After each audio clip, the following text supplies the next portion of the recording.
दोस्त ने जिक्र किया कि लोग अक्सर कह रहे होते हैं कि जी ये 6 महीने से जो खामोशी है, क्या ये सॉफ्टवेयर तब्दील हुआ है। देखें, मेरे वालिद मोहतरम ने 32 साल अफवाज पाकिस्तान में सर्व किया है, और एक बच्चा जो एक फ़ौजी घराने में परवरिश पाता हो, और फिर अगर मेरा नसब देखा जाए तो मैं अवान हूँ, मैं अब्बास इब्ने हैदर की औलाद हूँ, और अब्बास इब्ने हैदर की औलाद का सॉफ्टवेयर अपडेट नहीं किया जा सकता आज तक। कि अगर हम लोग पॉलिटिकल सिनेरियो में आते हैं अगले 2-2.5 महीनों में इंशाल्लाह, तो याद रखें हमारा पहला नारा जो होगा वो ये होगा कि हमें जुल्फ़िकार अली भुट्टो और याहिया का पाकिस्तान नहीं चाहिए, हमें कायदे आज़म का मुकम्मल पाकिस्तान चाहिए, जिसमें बांग्लादेश भी आता है, जिसमें मशरक़ी पाकिस्तान भी आता है।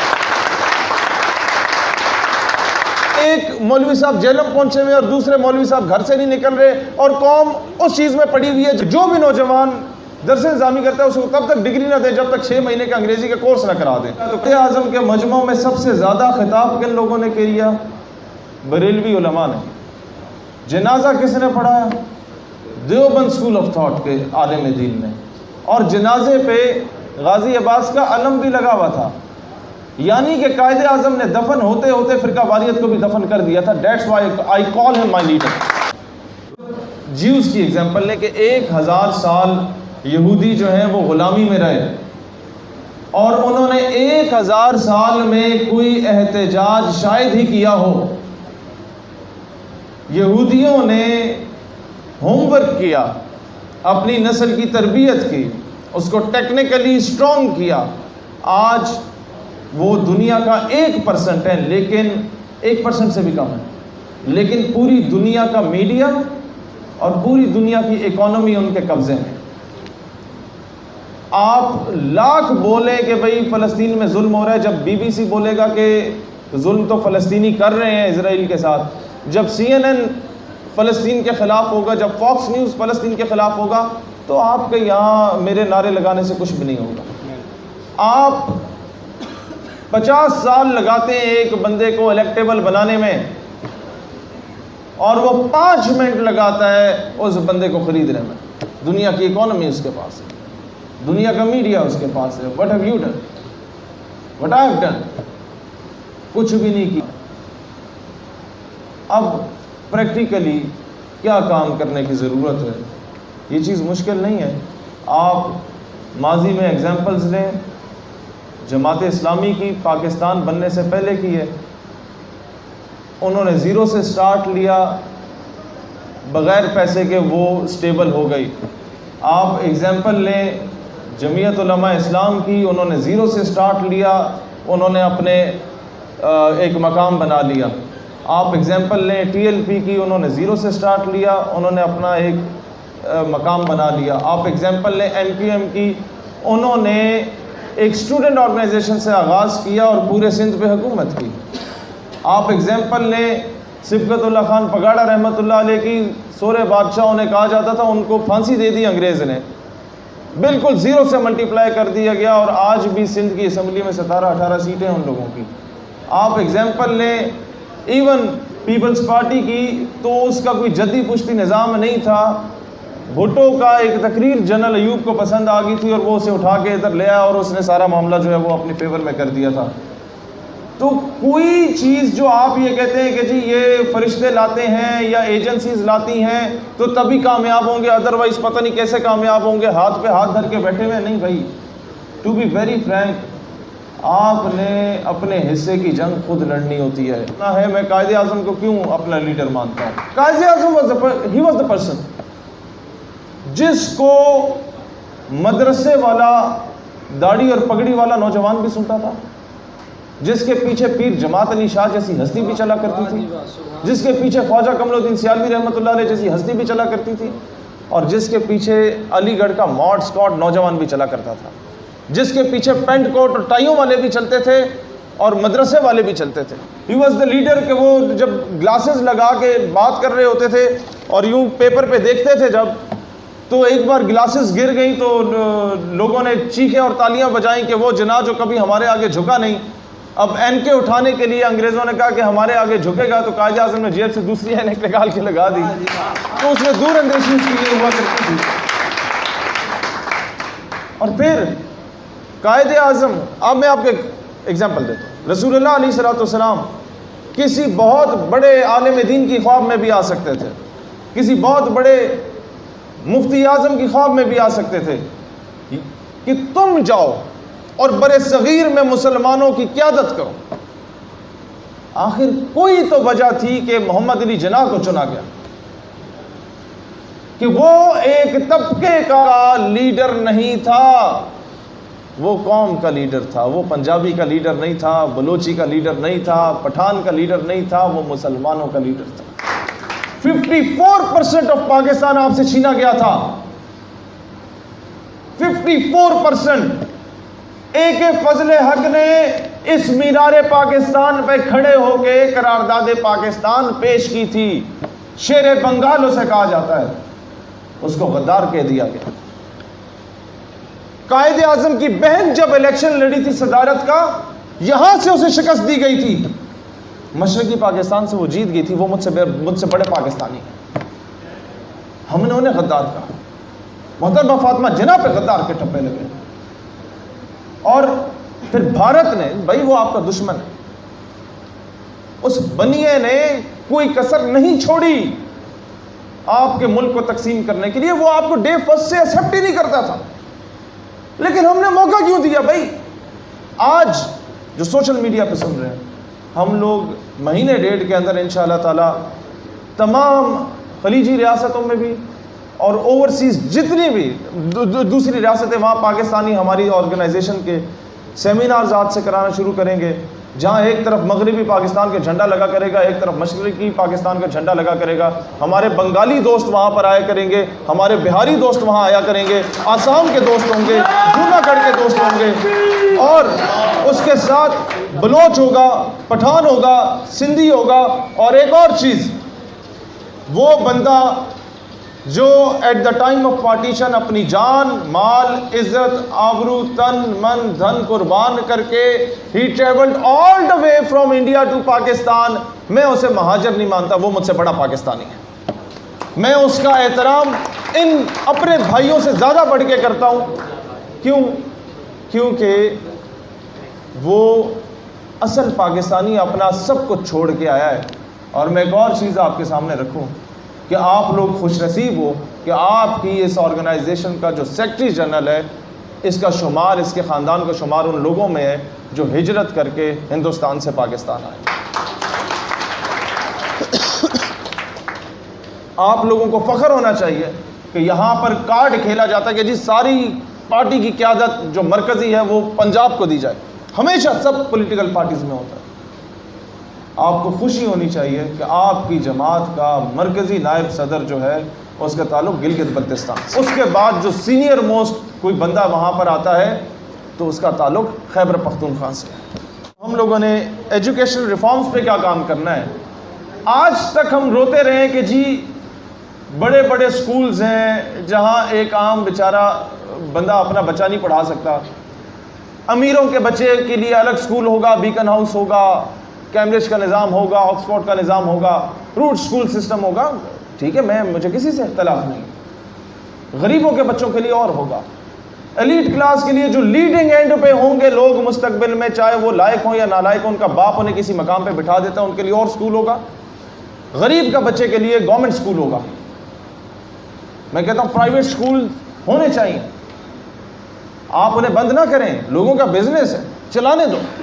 बच्चे पढ़ना चाहते हैं पढ़ने दो, लेकिन एक शर्त रख दो कि जो बंदा सरकारी मुलाजिम है, जो बंदा MNA है, MPA है, कर्नल है, जनरल है, वज़ीर है, मशीर है, उसके बच्चे के लिए लाजिम होगा कि वो सरकारी स्कूल में तालीम हासिल करे। आपके मुल्क में यकसा तालीमी निज़ाम राइज हो जाएगा। ज़ुबान को इज़्ज़त देनी है हमने। दो चीज़ें हमने करनी है। एक तो अपनी ज़ुबान को इज़्ज़त कैसे दोगे? जो लोग किसी मर्तबे या मकाम पे बैठे हैं वो कोई भी फैसला सादिर करते हैं तो अंग्रेज़ी ज़ुबान में किया जाता है। हमें अंग्रेज़ी ज़ुबान से कोई नफ़रत नहीं है भाई। हमें तुम चीनी सिखाओ, हम खुशी से सीखेंगे। हमें अंग्रेज़ी सिखाओ, खुशी से सीखेंगे। हमें अफ्रीकन सिखाओ, फ्रेंच लैंग्वेज सिखाओ, हम खुशी से सीखेंगे, हर ज़ुबान आनी चाहिए। लेकिन सलीके से फ़िज़ाओं में जो खुशबू घोल सकते हैं, अभी कुछ लोग बाकी हैं जो उर्दू बोल सकते हैं। CSS के इम्तिहानात को अगर आप अंग्रेज़ी के साथ साथ ये चॉइस दे दें कि अगर कोई उर्दू में ये इम्तिहान देना चाहता है तो वो भी दे सकता है, तो मैं कहता हूँ लोअर मिडिल क्लास का बंदा सबसे ज़्यादा मेन स्ट्रीम में आएगा इंशाल्लाह। एक गरीब का बच्चा आपको सबसे पहले डिप्टी कमिश्नर नजर आएगा, वो ब्यूरोक्रेट नजर आएगा, 22 ग्रेड का अफसर नजर आएगा आपको, वो सेक्रेटरी लेवल का बंदा नजर आएगा। और जब उसने भूख देखी होगी, जब उसने प्यास देखी होगी, जब उसने अपने बाप को रेडी लगाते हुए देखा होगा, जब उसने अपने बाप को नान लगाते हुए देखा होगा, तो वो जब मेन स्ट्रीम में आएगा तो वो करप्शन नहीं करेगा, वो इलाके की चोर बाजारी को ख़त्म करेगा कि मैं किसी नान भाई के साथ ज्यादती ना करूं, दिहाड़ीदार मजदूर के साथ ज्यादती ना करूं। और ये तभी होगा जब आप गवर्नमेंट स्कूल से कल्चर को प्रमोट करेंगे, क्वालिटी एजुकेशन वहाँ देंगे। अदरवाइज़ मैं आपको सच्ची बात बताऊँ, हम पहले भी नारे लगाए, बाद में भी नारे लगाएंगे, और सियासत चमकाने के लिए बहुत कुछ किया जा सकता है। प्रैक्टिकली ये कौम गुलाम रहेगी जब तक इसको आप अपनी शनाख्त नहीं देते। हाँ, अंग्रेज़ी कैसे पढ़ाएंगे? अब आपको बहुत हैरत होगी कि हम अंग्रेज़ी कैसे पढ़ाएंगे और वो क्यों पढ़ाएंगे। मैं हो सकता है अगले 1-2 हफ्तों में मिलूं हनीफ जालंधरी साहब से भी और मुफ्ती मुनीबर रहमान साहब से भी, जितने भी बोर्ड्स हैं तमाम मकातब फ़िक्र के, उनकी जो चेयरमैन है उनको, कि दर्स निज़ामी जो भी नौजवान करता है, मैं नमल यूनिवर्सिटी के डायरेक्टर से भी मिलूंगा जो national university of modern languages है, जो ज़ुबानें सिखाती है, कि जो भी नौजवान दर्स निज़ामी करता है उसको तब तक डिग्री ना दे जब तक 6 महीने के अंग्रेज़ी के कोर्स ना करा दें। अब होगा क्या, हमें ये पहले कॉन्सेप्ट समझे, फिर अभी आपको नाराज़गी होगी कि ओ हमें अंग्रेज़ी ज़बरदस्ती नहीं। मैं आपको बताता हूँ क्यों। भाई आप मदरसे में इस्लाम सिखाएं पाकिस्तान के, वो ज़रूरी है, ठीक है, मस्जिद में सिखाएं, खानकाह में सिखाएं, ज़रूरी है, लेकिन क्या आपका इस्लाम जो 1.5 अरब लोग अपना मज़हब छोड़ चुके हैं चीन में, वहाँ तक पहुँच सकता है उसका पैगाम उर्दू में, पंजाबी में, पश्तो में? रशिया में लोग देरी हो गए हैं, बजाय इसके यार ये गिलास और ये खाना रोक दो, बिल्कुल रोक दो, ये बाद में होगा, बिल्कुल वहाँ बैठ जाएं सुकून से। जो लोग देरी हो गए हैं, जो लोग किसी रिलीजन को नहीं मानते, इससे पहले कि उनको इन्फ्लुएंस करके ज़ायनिस्ट बना दिया जाए, यहूदी बना दिया जाए, ईसाई बना दिया जाए, आप लोगों के दर्स निज़ामी के कोर्स में, ये मेरा वादा है, मैं एथिज़म का टॉपिक डालूंगा कि इसको किस तरीके से काउंटर किया जाए। अल्लाह की वादानियत पे बात आ चुकी है भाई। आप इस्लाम को तब डिफेंड, अभी मुझे दुख होता है कि एक मौलवी साहब जेल में पहुंचे हुए और दूसरे मौलवी साहब घर से नहीं निकल रहे, और कौम उस चीज़ में पड़ी हुई है। जब इराक में जवाल आया था तब भी इसी तरह के मौलवी आपस में लड़ रहे थे इन बातों पे, और कौम तकसीम थी और कुफर ने आके पूरे इलाके को कब्जे में ले लिया था, और हम तब तक फिरकावारियत में पड़े हुए थे। आपने इंटरनेशनल इश्यूज को एड्रेस करना है। हमने अपने मगरब ने क्या जलालत की हमारे साथ। मगरब ने एक चपड़ासी की तनख्वाह जिस तरह आज 12,000 है उस दौर में रखी उस हिसाब से, और एक मुअज्जिन और इमाम की तनख्वाह वो रख दी कि एक इमाम को चपड़ासी से उसने कंपैरिजन किया उसका। आज आपका इमाम आपको कुरान पाक आके पढ़ाता है तो बेचारे के जहन में ये होता है कि ये मुझे कोई 2-4 पैसे देगा तो मैं रात को रोटी कमा। हमने इस हद तक मजहब को अपने से दूर कर दिया, हमने इस हद तक उसको डीवैल्यू कर दिया। हम लोग लफ्ज मौलवी को कदर देंगे इंशाअल्लाह ताला, इसको इसका एहतराम, इसका वकार देंगे। और 3-4 महीनों के बाद आ रहे हैं बल्दियाती इंतखाबात। अगर तब तक हमारा पॉलिटिकल सेटअप रजिस्टर हो जाता है तो वेल एंड गुड, अदरवाइज़ ये वैसे भी आज़ाद हैसियत में हो रहे हैं, आज़ाद नुमाइंदे खड़े होंगे।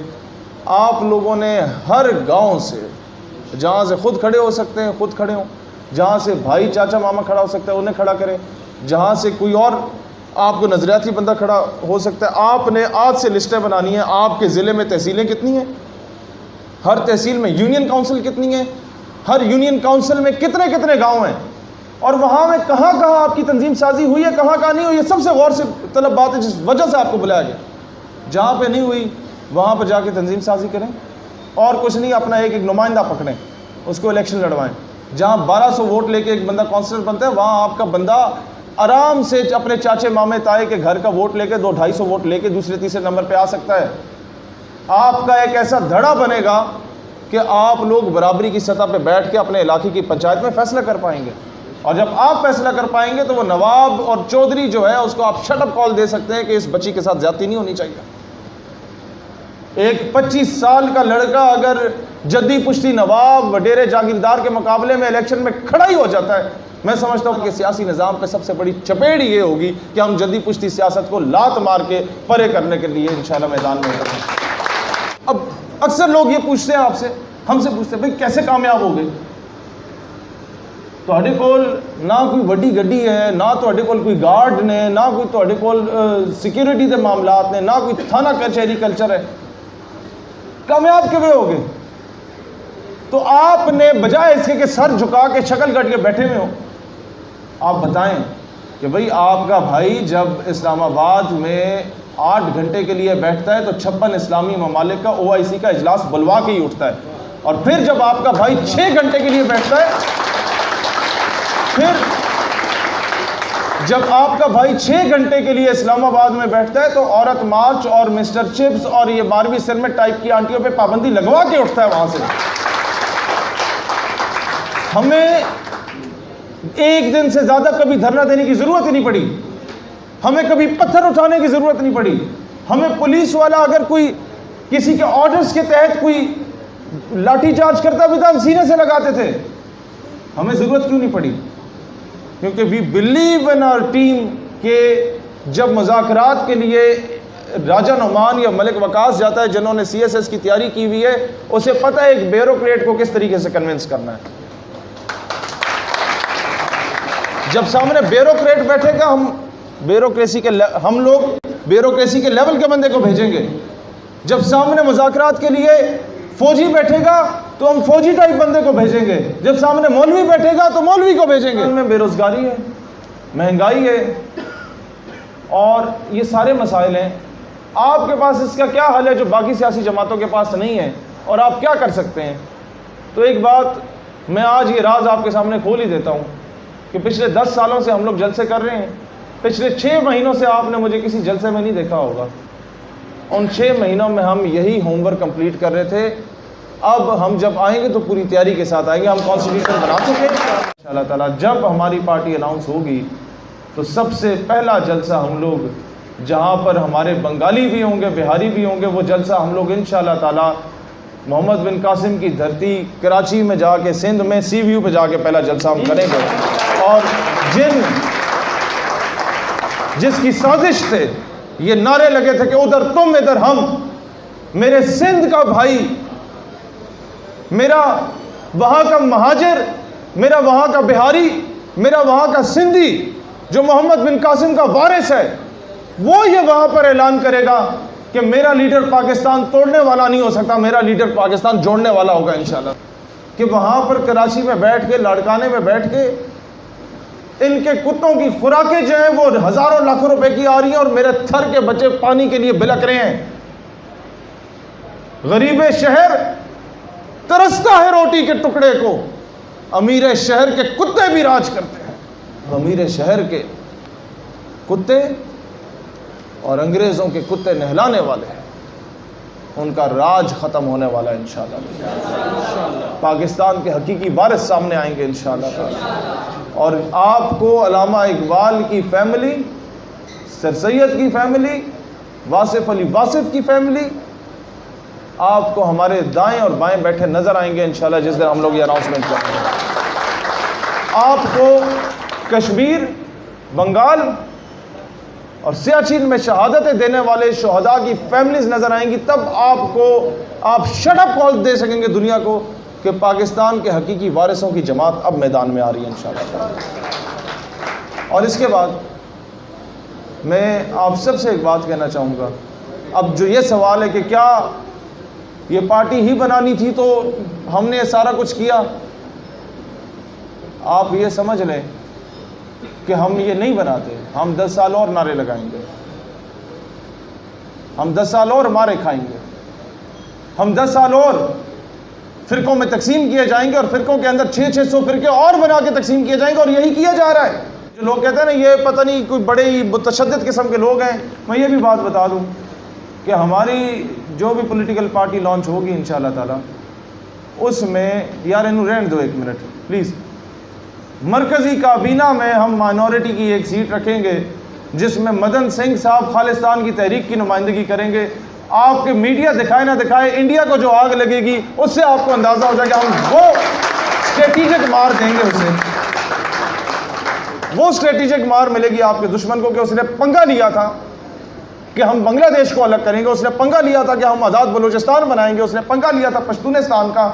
हमने जो कुछ उसके साथ अफगानिस्तान में किया उसकी आने वाली नस्लें नहीं भूलेंगी इंशाअल्लाह ताला। उन्होंने कोशिश की कि हम लोग सिंधु देश का नारा लगाएंगे।